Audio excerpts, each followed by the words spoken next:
Hi, I'm Carol Sterling. I have the privilege of serving as the chair of the World Union for Progressive Judaism.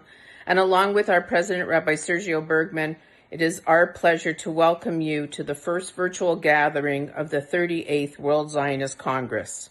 Even though we are apart, we will be spending the next days together learning, studying, praying, and connecting with one another. We are delighted to welcome over 100 new delegates to this Congress from all around the world. We thank you for your dedication and your commitment to our beloved state of Israel and for strengthening the bonds that bring us together as progressive Jews. We thank our partners at Artsenu for their cooperation, collaboration, and support. We wish you a meaningful conference, and we hope that we can meet together before too long in person. In the meantime, stay safe and healthy. Take care.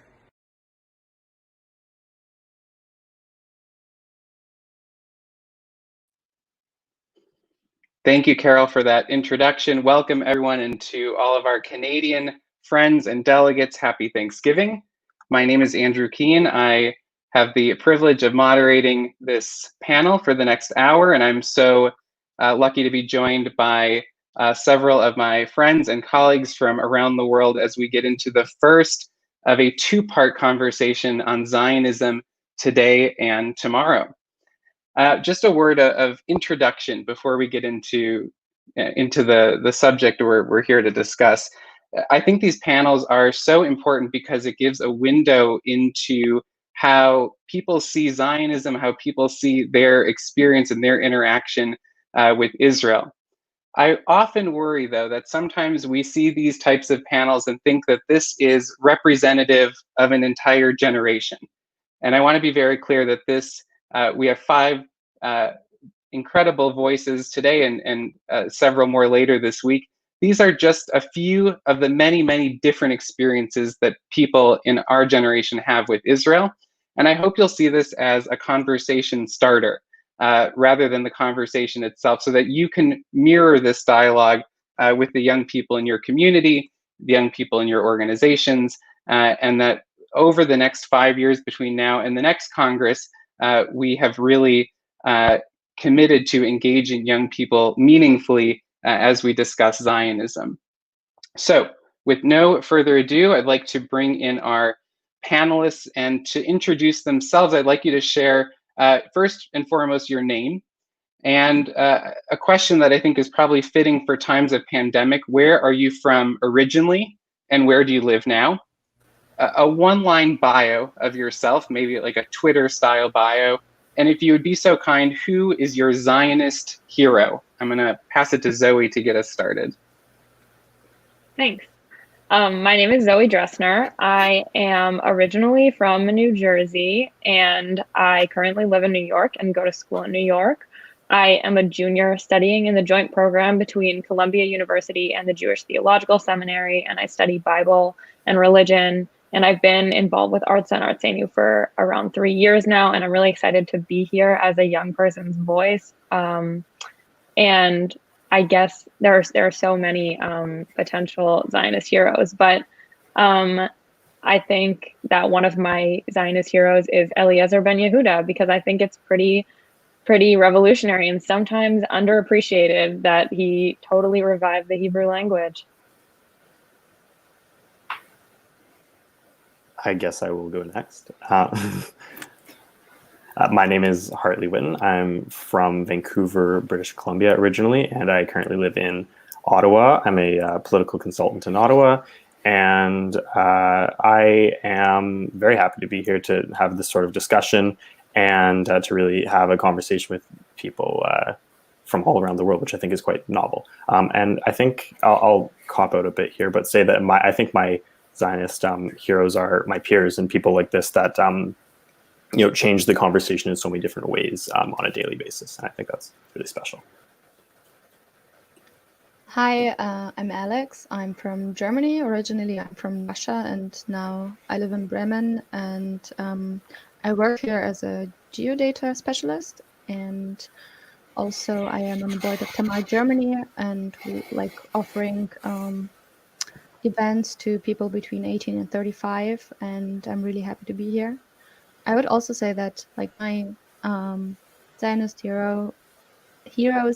Like one example would be a really good friend of mine, whose name is Lily, and I know that she's doing so much to involve the community and especially children, and doing so much education work, and it's always very inspiring to me.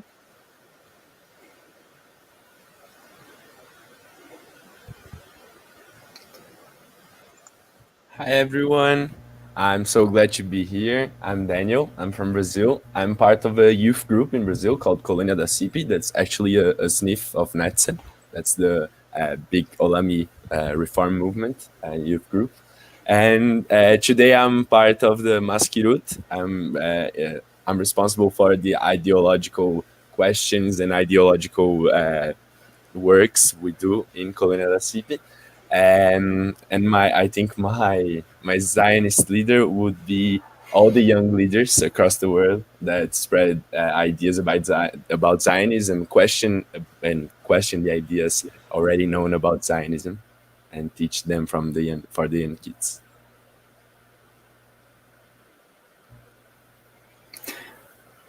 Hi everyone, my name is Graham. I am originally from Reading, a small town outside of London, where I was the only Jewish person in my school. I now live in central London, the home of the majority of the British community in the UK. I work professionally as the UK community manager for Olam. Olam is the umbrella organization of Jewish and Israeli international development and humanitarian aid organizations. And in a lay position, I'm the vice chair for Liberal Judaism, one of the two progressive movements in the UK, the other being Reform Judaism. I'm also an executive board member for the World Union for Progressive Judaism, and have sat on its youth committee since it was founded 3.5 years ago. And my Zionist hero, I would say, are the activists who are working on the ground on kind of a lot of the issues I'm sure will come up during this panel about religious freedom, racial equity, and many more. Yeah. Excellent. Thank you so much, everyone, and thank you for being here and taking the time to share your insight and your experience with our senior delegation around the world. Just for those of you who are with us on Facebook and on YouTube, please drop in your comments and your questions, and we will bring them into this conversation in live time and recreate the in-person experience as best we can, despite coming to you from nearly every corner of the globe today. So let's get right into it. Being a Zionist is an active choice. Why are you a Zionist? And when in your relationship with Israel did you identify yourself as being a Zionist? And feel free to take that question whatever direction you like. We're going to start where we ended with Graham. So I first engaged with Israel in the most meaningful way when I was 16, when I went on Israel tour. In the UK, we're a large enough community that does have access to significant resources that I think it's around 50% of 16-year-olds here in the UK, Jewish 16-year-olds go on that trip. And it's a kind of founding signpost in the journey of young Jews. But later, I definitely solidified my relationship when I was working for the New Israel Fund, the main organization funding NGOs working on issues of democracy and human rights in Israel and the territories. And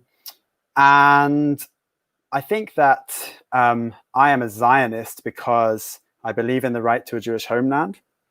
I think that there should be, I really liked what Anat Hoffman said yesterday, this kind of Club Med for the Jewish soul. But yeah, this vision of Israel, I believe there should be an Israel where I can go and explore my Jewish identity to the nth degree and not have any barriers to do that. I want to know that there is a place where I can go that fundamentally represents this other half of my identity. I'm a British Jew, and I'm British, but I'm also Jewish, and within that is there is a deep relationship with the state of Israel, and I want to be able to explore that to its potential. So that's why I'm a Zionist, because it feels like there's always more to gain from engaging with Israel. Thank you. Hartley, how about you?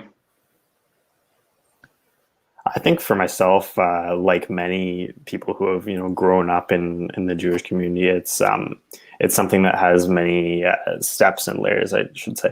And I think when you understand what you've gained in your history from if you might have attended Jewish summer camp, you might have spent time learning in synagogue or whatever it might have been.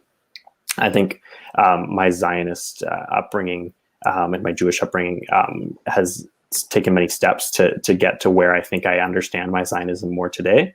And I think why I am actively in this space, why I'm here today, and engaging in this sort of work and this sort of discussion is because I do find it an important part of my Judaism, and I find Israel to be an important part of what it means to be a Jew today for me as a Canadian, or for me as a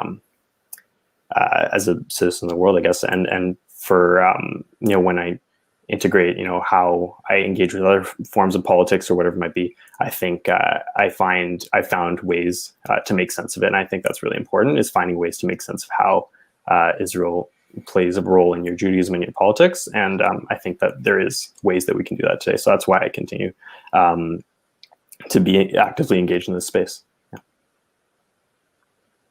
Thank you. Daniel. I believe my Zionism today is true. I believe I am a Zionist, so I can spread like real information, and I can educate about Zionism, because what happens in Israel and what happens with the Olami Jewish community really interferes in all the countries in the diaspora.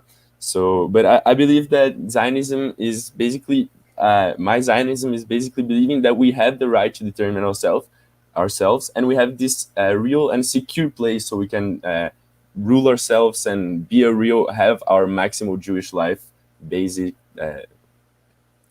depending on what we believe our maximal Jewish life is. But my relationship with Zionism is not so long ago. I did not become a Zionist so long ago, but I believe most of the young leaders in Brazil believe that being a Zionist is mostly questioning this visceral relationship we have with Israel, being part of young Jewish summer camps and Jewish seminars and Jewish communities. So we need to question this relationship we have with Israel so we can grow with it. Thank you. Alex, over to you.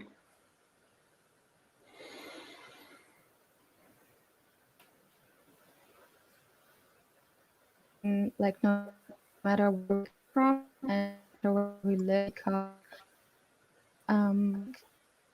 like in the war, and for me it is definitely very important. Very I don't know, to know there is that is this shared identity, and if anything happens in the world where like I'm safe, then this is a place I can go to.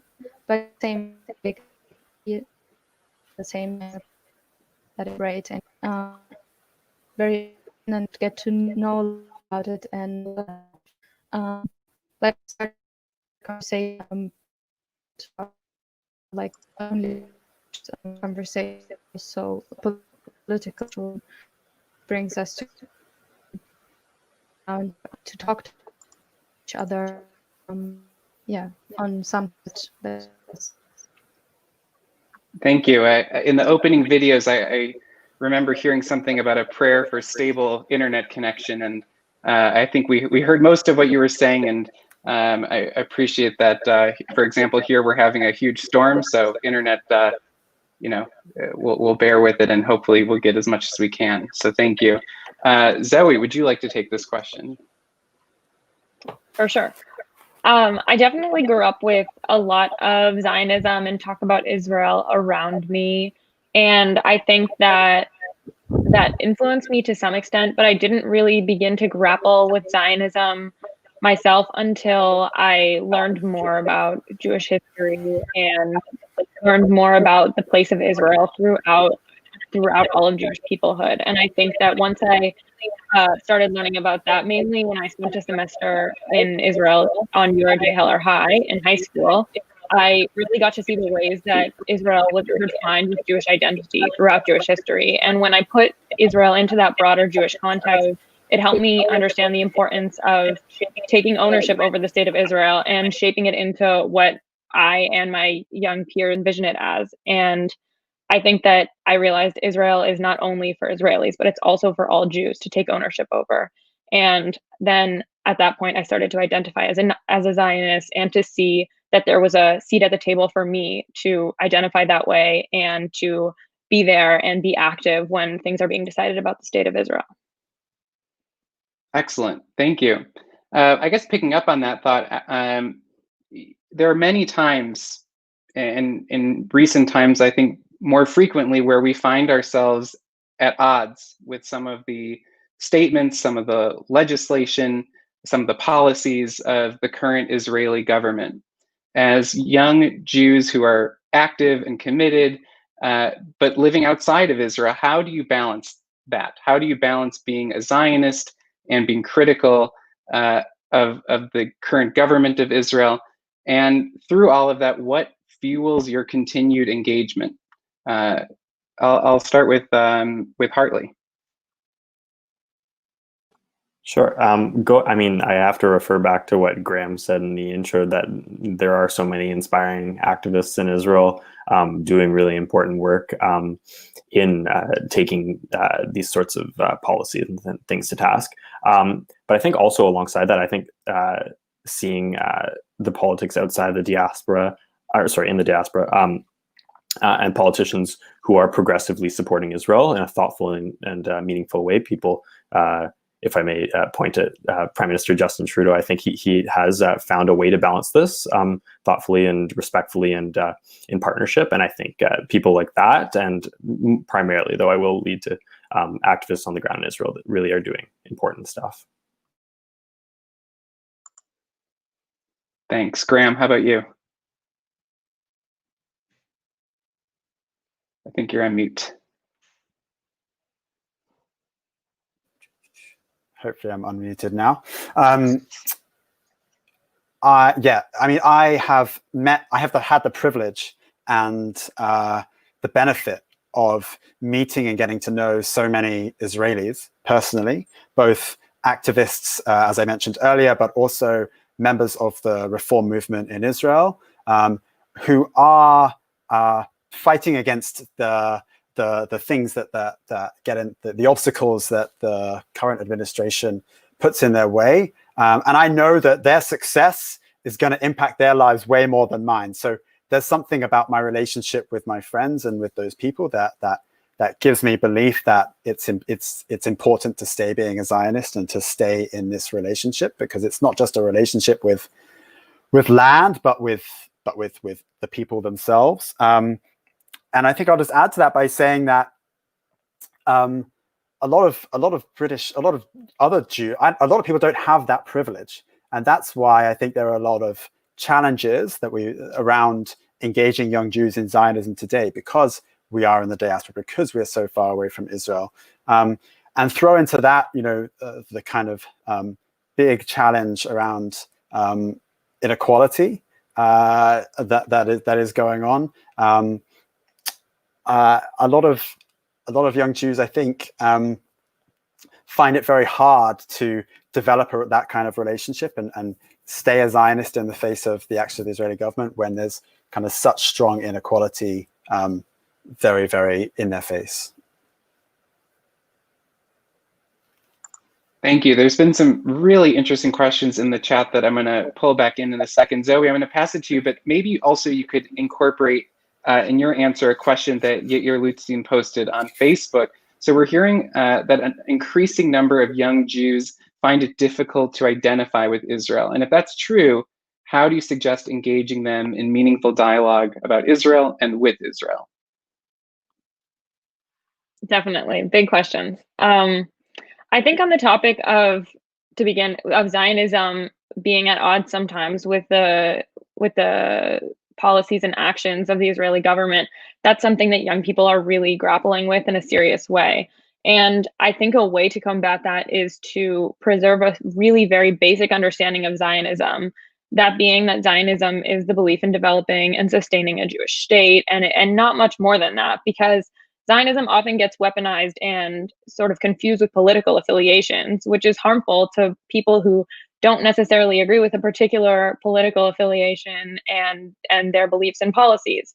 And so if we agree that Zionism is something more basic, we can use that as a jumping off point, and we can have more important and diverse discussions that include young people's voices in a really important way.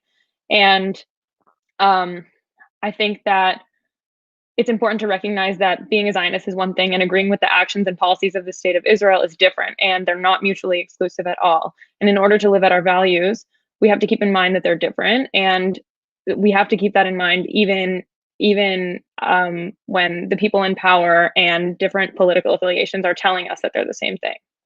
And I think that this also has to do a lot with Yair's question, because we're seeing that there's not meaningful dialogue because of the conflation of Zionism and the policies of Israel. And in a lot of places, including for young people on campuses in the US, where I'm engaging with Israel, we see that there's like a desire to disconnect for young people from Zionism because they see it conflated with right-wing policies from the Israeli government that they don't agree with, and that people around them are telling them are wrong, and that Zionism is a part of that. And I think that if we can have really nuanced discussion with young people, we can definitely separate those out and increase Zionism and a love of the state of Israel amongst young liberal Jews. Great, thank you so much. Alex, what are your thoughts on this? I think there's a difference between like how I would perceive being Zionist, or how I think that others perceive it if I call it myself. So I think that I don't often call myself a Zionist, but basically it is still what it means when I talk about my connection to Israel. I think as it's been said, that it's often related to being in to agreeing like with everything that Israeli government does, but this is why it's hard to use this term sometimes. And for me, it means just that now that the state is there, so that this dream has become true and the state is here, it's more of a responsibility to making sure that the state becomes like a place for everyone, and everyone can have a home there. So I think being Zionist today for me means also like having Israel as kind of a emotional home. I feel also responsible to be in the conversation about making sure it's great for everyone, no matter like where people come from, like what age they are, what skin color they have, what sexuality or gender they have. Great. Daniel, how about you? Yeah. I agree with Zoe in the political, with like Zionists being affiliated with political ideas, and being like a counterculture movement today and being a Zionist sounds like a contradiction, which it shouldn't. I believe being a Zionist is sharing responsibility about everything, about the Israeli policy, about everything that happens in Israel territory and Israel international law. I don't know.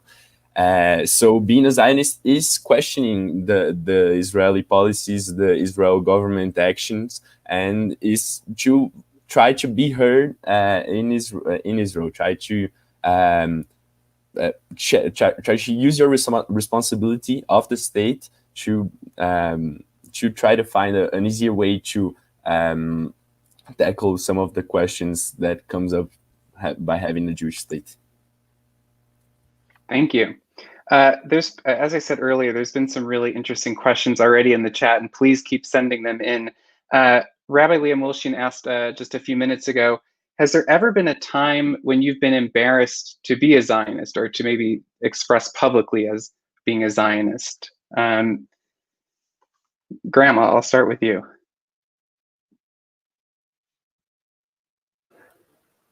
I'm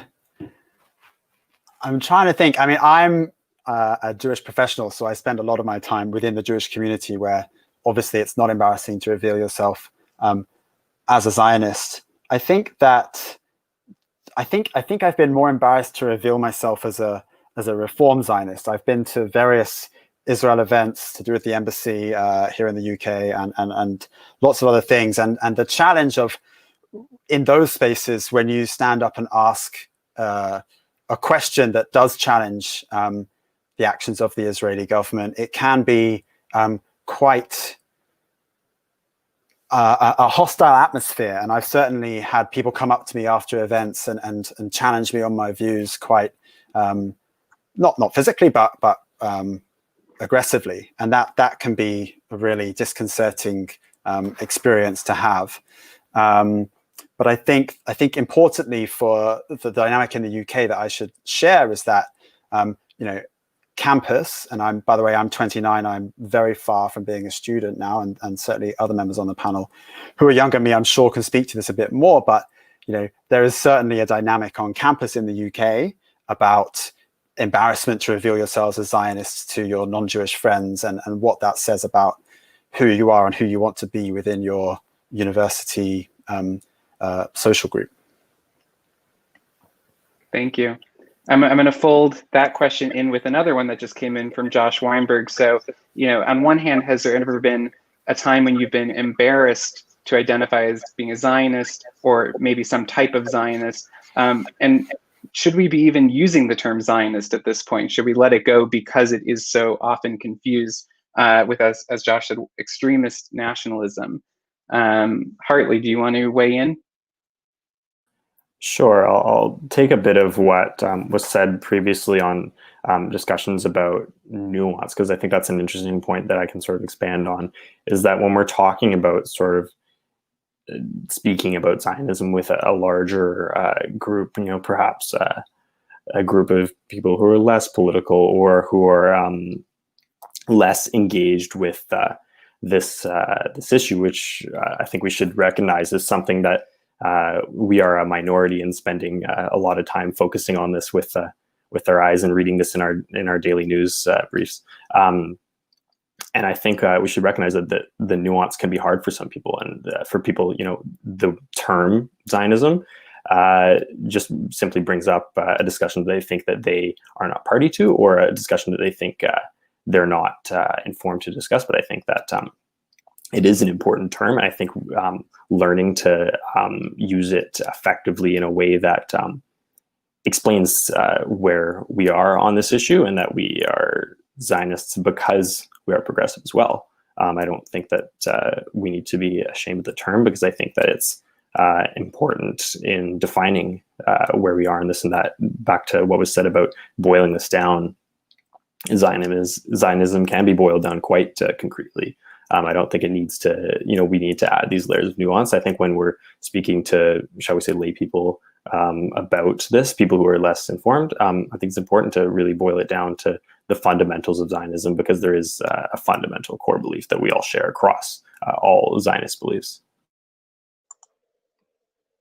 Thank you. Well said. Daniel, do you want to chime in on this? Yeah, sure. We live in a time that it's very fast, so you can spread images, so you can spread hate, so you can spread opinions in the internet. So talking about Zionism and really explaining it and boil it down, like it was said, is the key, so we can say openly about it and don't get it confused with extreme nationalism. I think I was never embarrassed about my Zionism. I was always pretty proud of it, but I believe when I catch Israeli flags and Israeli symbols or Jewish symbols in protests that don't go with my opinions, I get pretty embarrassed. So because in this time of images, people can see one image and formulate opinions that don't really understand and don't really talk about what's really happening in Israel and what really is Zionism. Yeah. Zoe, anything to add? I'll just say it feels like a bold move to come up with a new term that's not Zionism, that's more appealing to progressive people. Interesting question. I haven't seriously considered it because I think I've been really focused on not letting particular political affiliations co-opt the term Zionism and sort of reinventing it as something that young people and progressive people can totally own and be proud of. And I think that I'll stick with that answer, but it is an interesting question that I think I and other young people can think about. Great. I'm gonna pick up on that in relation to a question that Tom Abelson commented on YouTube, and often we kind of take a position where Zionism is defined by others and not necessarily ourselves. And Graham, you also mentioned this in terms of events at the embassy, but I'm curious how, or as Tom said, have any of you had the opportunity to interact with young people of our generation who are Orthodox or ultra-Orthodox, or I'll just expand on a different part of the spectrum of belief from our own views of Zionism, and how does that conversation go, and how do you stand your ground as a progressive or reform or liberal Zionist? Alex, can we start with you? Sure. I think, I had the opportunity, but I think because in Germany, the Jewish population altogether is not so big, I wouldn't say that this is, in my experience, like the connection to Israel and Zionism is that there is a big disrupt, because it's just a pretty small community. Like, we have things we don't agree on, but that wouldn't be it. I think it's more, I would have more problem with the term Zionist when I go outside the Jewish community, because like most conversations happening like in political terms are not only within the Jewish community, but also with other political actors. And I think this is where the term becomes very hard to use, because it is used. It is seen, especially in Germany, and I think in France. I don't know how it's in the UK, as something very pro-Israeli, anti-Palestinian, but like black and white. So this term is very, very loaded with this ideological image that you're against human rights if you use this term. This is how I perceive it, politically. This is why it's not so easy to use this term when you're outside the Jewish community. Within the Jewish community, I would say that I don't have a problem, and it is a starter for a conversation about the relationship to Israel. And everyone has different views, but I wouldn't see the biggest problem in my country there. Thank you. Graham, do you want to add to this? Yeah, I'd love to. So I think it's important to know that in the UK, I think it's fair to say that a lot of Israel engagement is done through non-movement affiliated NGOs. So like Yachad, which is the equivalent of J Street, and Na'amod, which is the equivalent of If Not Now, for example. And the really great thing about those spaces is that they attract a lot of progressive young Jews, a lot of reform young Jews in the UK, but they also attract people from the more Orthodox end of the community here. And by the way, it's important to say that the Orthodox community is the majority in the UK. And it's really not black and white. There are a lot of mixed views, and those spaces are really important because they provide a space where you can find consensus and you can see a broader community. And I think a lot of young Jews take hope from the fact that they meet people from outside of their youth movement in those spaces. And that's really important. And I think that it's important to say that the reason that's been able to happen in the UK is because the gates of discourse around Zionism have shifted in the last 10 years. We're able to say the word occupation in mainstream media. We're able to talk about progressive issues of religious freedom a lot more publicly and with authority. So I think that in terms of engaging with the Orthodox community on these issues, yes, there's quite a broad range of opinion here in the UK, but certainly the Reform Zionist perspective can hold its own and does hold its own and has many allies here in the UK. Excellent. I'm getting a few comments about campuses and what does this look like on campus. Zoe, I'm curious if you could, still take Tom's question about interacting with people across the spectrum, but how does that, or what does that look like either for you on campus and also the experience of some of your peers around the country, if you can speak for that. Definitely. I am on a college campus in most normal circumstances. And so what I'll say applies to my own experience on campus. And also, I really believe it happens on a lot of different college campuses throughout the United States, where there is such polarization between people who are Zionist and anti-Zionist. And unfortunately, the people who are Zionist are right-wing compared to my own beliefs and progressive Zionism, and their voices are often louder and the only ones that are recognized in the conversation, which is really very difficult because it doesn't leave space for people to be Zionist with, more nuanced views and more progressive values. And if you might say, going back to Leah's question, if you might say that you are Zionist, you would be grouped in immediately with a sort of right-wing, stereotypical, probably Orthodox affiliated group. And that's really difficult for college students. And it's hard to think about what we should be doing to grapple with that and how we can combat that by having more diverse discussions. I think that a way I do it is by saying that I'm Zionist and not adding a but in, like I'm Zionist, but I don't agree with those people. Like, I think there are many ways to be Zionist, and by not putting buts and by affirming everybody's different Zionist views and talking about that publicly, we can spread awareness. And I can also reach a lot of my liberal friends who might be, pushed away and decide not to engage, as opposed to engaging and risking being in this really sort of volatile discussion. So I think that choosing to engage and to talk in a really respectful way that represents a lot of different views is a way that we can combat that and bring more young people into the discussion. And on the topic of talking to or interacting with and seeing sort of Orthodox or ultra-Orthodox young people, I think that Artsenu does an amazing job of empowering young people. I've been at the last few regular meetings of the World Zionist Organization with Artsenu, and I can't express enough how Artsenu is really the only or one of very few groups that is bringing young people to the table to discuss and share their opinions and their experiences.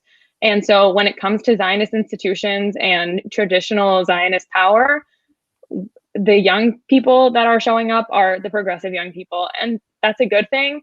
But it would also be nice to see more of those people coming to more traditional Zionist institutions and spaces and voicing their opinions, because we really don't have such a great idea what they're going to bring to the table and how we can work with them and how we can talk to them, because they're just simply not there often. So I think that on campuses, it's important to engage. It's important to be Zionist and be really staunch in that, and to say, I'm Zionist and this is what I believe, and it's not necessarily what the other Zionists believe.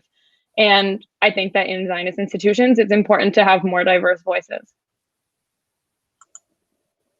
Excellent. And Rachel Kalmowitz posted a comment on Facebook that said, it's important to reclaim the word Zionism so that it becomes clear that Zionists can look and believe many ways. And I think that makes a lot of sense and resonates deeply with what's been said. I still want to keep on this thread about engaging with people across the spectrum. And Daniel, I'm curious if you can share what this might look like for you as you work with or interface with other youth movements in Brazil that don't share our views on Zionism. Yeah, in Brazil, the Brazilian politics regarding Israel is pretty much based in the evangelical groups that like are in politics. But being a minority, it's pretty common that people get the orthodox opinion and think it's the whole spectrum of Judaism opinion. So because we're a minority and because we're the reform part of the minority, it's pretty hard for us to be heard and get the opportunity of spreading our ways and spreading the fact that there can be a question in Zionism, a Zionism that works for peace, for our values. I haven't worked with other youth movements, Orthodox youth movements, but we had several discussions because my youth movement, the Colina da CP, is a new youth movement. So we were tackling questions like, is inseparable the concept of being a Zionist and being a youth movement, or is inseparable the concept of being a Reformed Judaism, a Reformed Jew, and being a Reformed Zionist?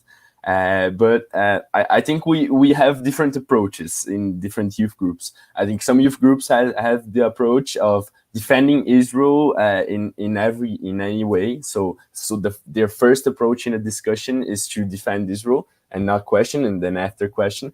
I think we have a different approach to Israeli questions. We normally try to show other points of Israel that we don't normally think. Try to see Israel through other eyes, not Jewish eyes, and create young leaders that will change the Zionist perspective in the future. Thank you. I think that's really important. I was in a conversation earlier this week, and the concept of echo chambers came up, the idea that we surround ourselves with people who often think like us and have the same viewpoints. And I think it is so important, as you said, that we do engage and sharpen our own points of view by being in conversation with those who don't necessarily share our points of view. I'm going to move on to a slightly different question. So we've talked about Zionism across different, engaging with others across the political spectrum or ideological spectrum. But what about discussing Zionism across the generational spectrum, and how do you engage with this conversation? I mean, it can be as immediate as your own family across generations, but even your community at large. So Alex, I'll start with you. Yeah, I think if you go to a congregation in Germany, then you directly engage with a different generation, like from my perspective, because it's a lot of people who are much older than me, but it's also, of course, great that there is this conversation. And it's very interesting because the people have, especially in Germany, you have such a different, it's not the time, but the place in the world that the people have is so much dependent on the generation that they're in. People who are 50 years older than me, they're mostly, like, not everyone, but for 90% they're from the former Soviet countries. So they have such a different understanding of what Israel is, what their Jewishness is. And for me, I'm like part of this kind of the first generation of people who grew up here, surrounded by Jewish friends, surrounded by Jewish culture, surrounded by Jewish institution being there for me. So this is something where, because we are still not so many people, we know very well in Germany how the other generations experience their place, because we have so much like family contacts, and yeah, so it's very easy to have a picture of what it what it means for parents, for grandparents. And I think because you can't just stay within your generation, there are if you want to have a Jewish, you have to talk to everyone you can get. And I think that's great. Like it really brings a broader picture. And it's, for me, it's already now, like I'm 27, and for me it's already great to see people who are about 8 or 10 years younger than me, because I see they're in a generation that really was born here. Like it's again a bit more a completely like, I don't know, different identity of completely growing up in Germany and having this connection to Israel that is again different than mine, and we will continue having this conversation. So, yeah. Thank you. Well said. Hartley, how about you? How have you engaged in this conversation across generations? And I guess I'll also add how, where there is tension, how can we work to bridge that gap? I mean, it's tough to see how. Sorry, I'll restart my. I think for me, it's interesting when we have these sorts of discussions across generations, because many of our elders came from a different sort of Zionism and a different perspective on Israel, because Israel is ever changing like any country. And I think that's obviously especially true in Israel's case. But I think for me, engaging across generations, I begin by engaging with my general politics, because I will bring it back to the idea of boiling it down, because I think when we integrate these sorts of things and understand how our Zionism is integrated into our progressive politics, it makes sense. And there is a real way to understand this. And I think that, for those who engage with Israel in a way that they find less political, it's less nuanced, like we've been discussing nuance, but it requires understanding of how it integrates, and why a more conservative person has a more traditionally what we'd call conservative opinion on Israel and Israel's situation in the world. And I think it's important to integrate. Yeah. Thank you. Graham, I'm going to ask you the same question. I'm going to also ask you if you can give an example of a time when you've had to bridge a generational gap or divide when talking about Zionism. I think you're on mute.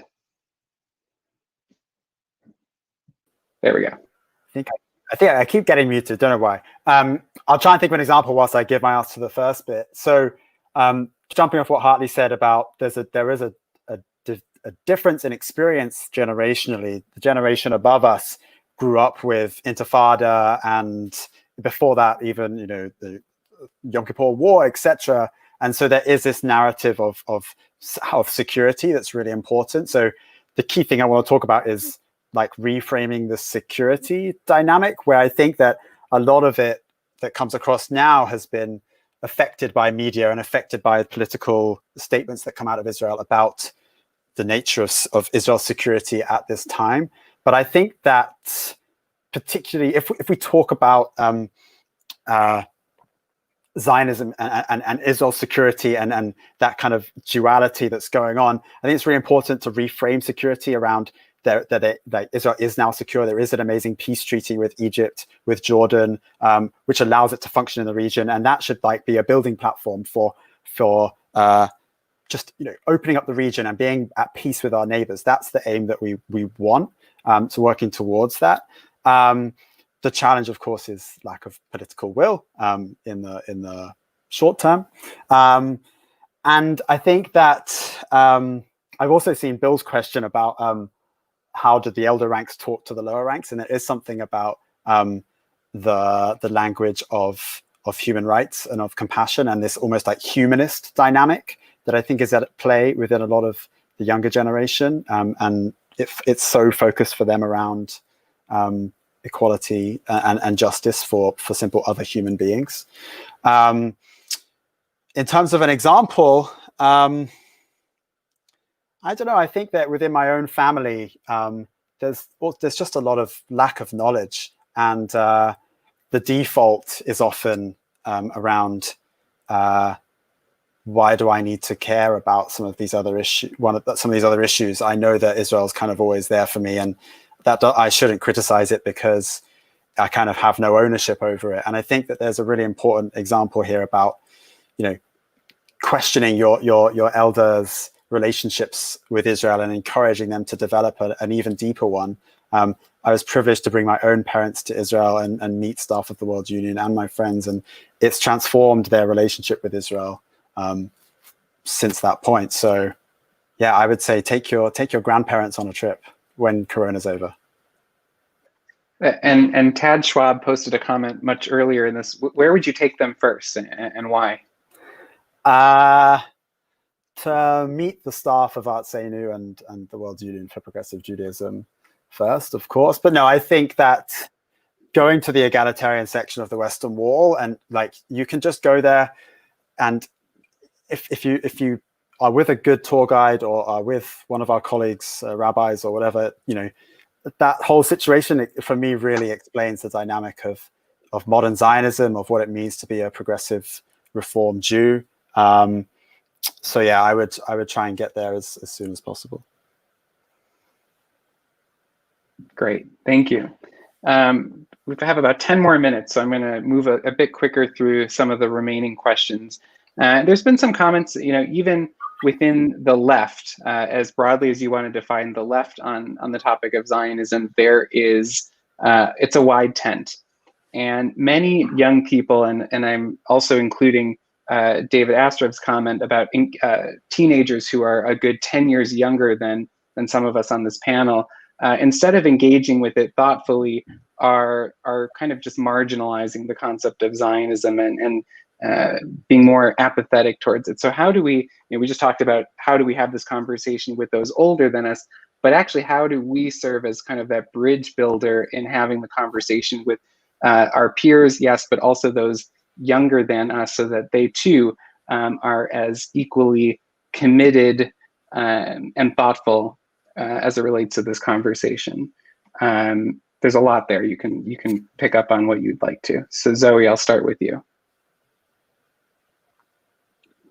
Sure. So I think that for younger people who see that this is a really polarizing issue and that it's something that causes problems for people who are just a bit older than them, and that makes you feel like you need to choose one extreme or another, probably the best place to start is with some sort of non-political education on Israel and Jewish history. That's how I started my journey toward, you know, being a reform and progressive Zionist. And I think that it's really helpful to young people to get educations that aren't like one particular political idea or another, and for them to see, oh, this is Jewish history, and this is the thing from Jewish history that I relate with, or this is something that I don't relate with from Jewish history. And then they can make their own decisions about what their relationship with Israel is going to look like. And they're also undergoing, during the time of being an adolescent, a sort of reckoning with their morals and their values and the people around them and what they're fighting for, and their peers who might be less privileged than them. And they're gaining sensibilities from all different places that are going to help shape their values and tell them, once they have their relationship with Israel that they got from religious school or from time in Israel in the summer or a semester in Israel, etc., any of these things, then they'll be able to put all of their different understandings and beliefs and values together and to say, how am I going to see my relationship with Israel grow by applying my values to it? And I think that if we can reach them as Reform Zionists and you know, Zionist institutions that are trying to reach and empower young people, then they'll see that this is a really productive and nuanced and wonderful route to make your voice and values heard in Israel. Excellent, thank you. Daniel, how about you, especially in a youth movement framework where you are working with much younger kids? How do you bring them into this conversation? Yeah, when I first engaged with a conversation about Zionism with older people, like I was never in a conversation with older people. I was always with younger people, and I got the like a big difference between the conversations. That is when you talk about Zionism with kids, you get that why question. Why do we need to have a state, a Jewish state, if like other religions don't have their states? I don't know. And so I think a big problem or a big thing that we need to question while educating about Zionism is not taking our state for granted. Like chasing why do we need to have a secure place? Is there still anti-Semitism? Like people, children and people these days don't really know about anti-Semitism happening in the world. So I think raising awareness about why is a necessity for the Jewish people to have our own state is the first thing we go to while educating young people about Zionism. But I believe mostly people don't really get that connection with Israel nowadays when you live in the diaspora. So I think just engaging in real serious conversations about what is Israel nowadays and what is in fact what is happening over there is the thing we need to go to while educating them about that. Thank you. The time is flying by, and the questions have been so thoughtful, and the responses very impressive. So thank you for that. I'm going to pose one final question for everyone, and I'll start with Alex, but give everyone a full minute if you want to use it to make some final remarks. So Zionism, in many ways, is a movement of visions for the future.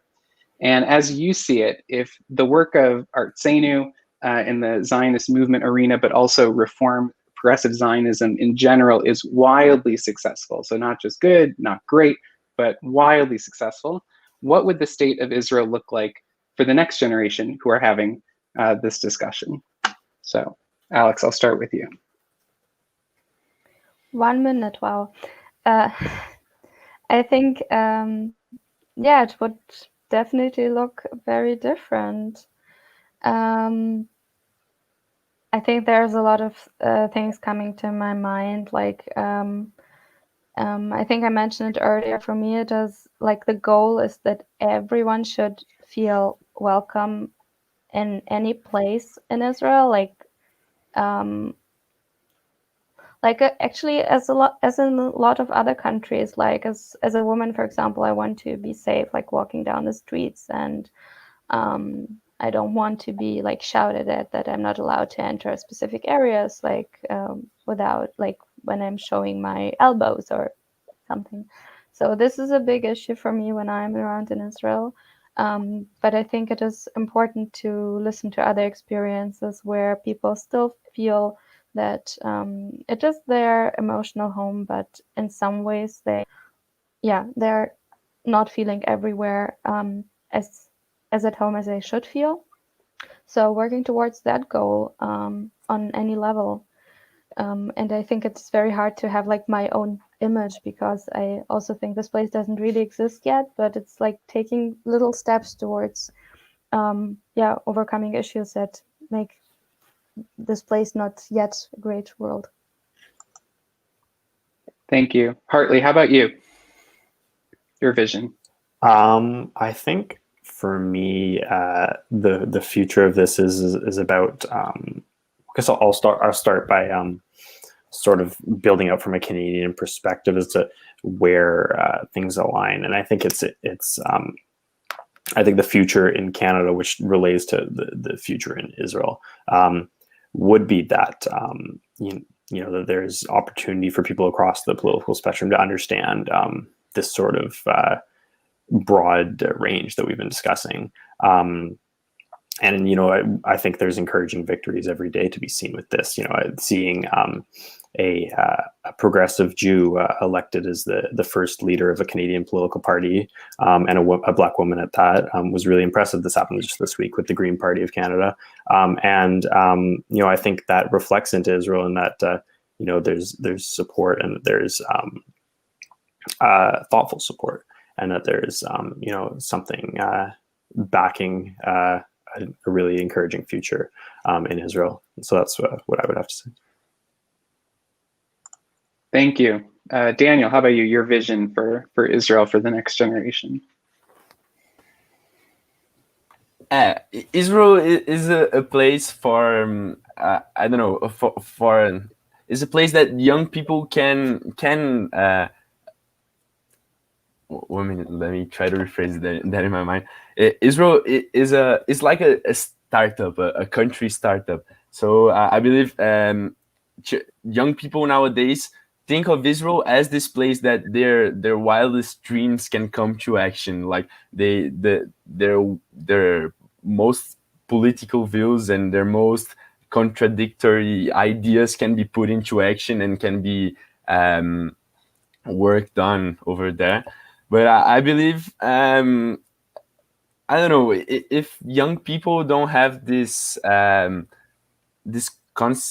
this knowledge that Israel is there for a reason in the future, I'm afraid of what will be the future of Israel.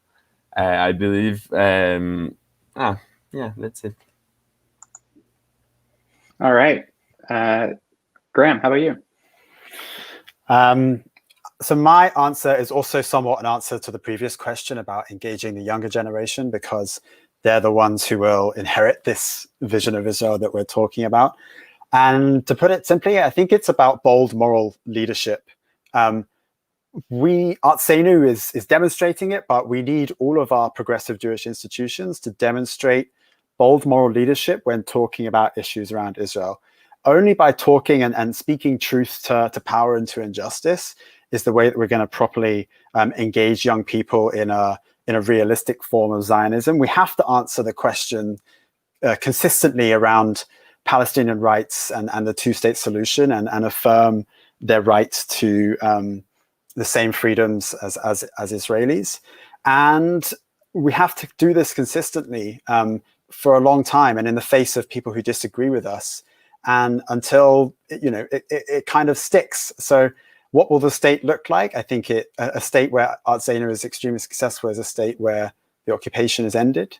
I think it's a state where young progressive Jews feel they can kind of flow to and from as they like, because it's open to them, and they can go and get married there and have their, be accepted as a progressive Jew. And only until that kind of utopian vision is achieved, should we stop working. Excellent. And Zoe, to you for the last comment on this.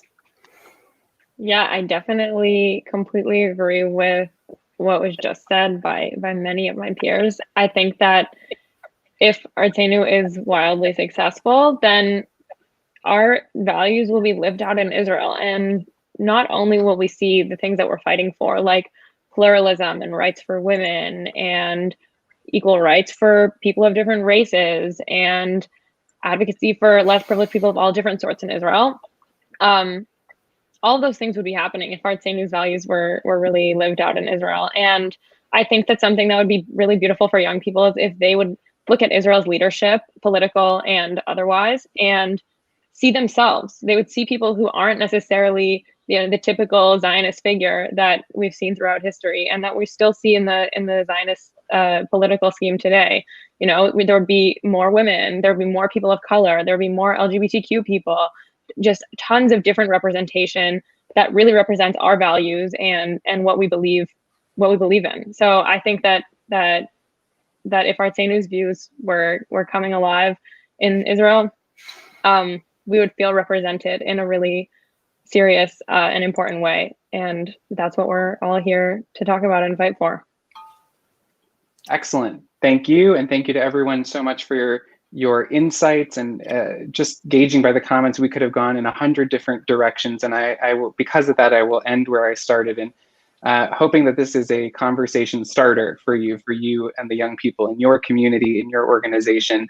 And this conversation immediately continues later this week, where there will be the second part of this webinar, Zionism Today and Tomorrow, that Rachel Butkov from South Africa is going to be moderating.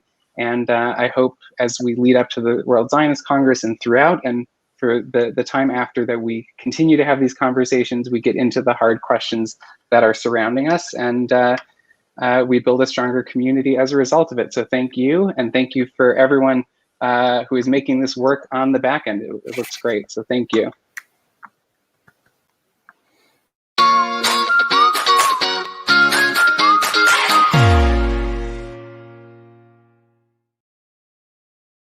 Shalom, אני ליאור מישראל. I'm the head of the Youth and Young Adults Engagement Department for the World Union for Progressive Judaism. It's my honor and privilege to welcome you to the conference prior to the World Zionist Congress taking place this year.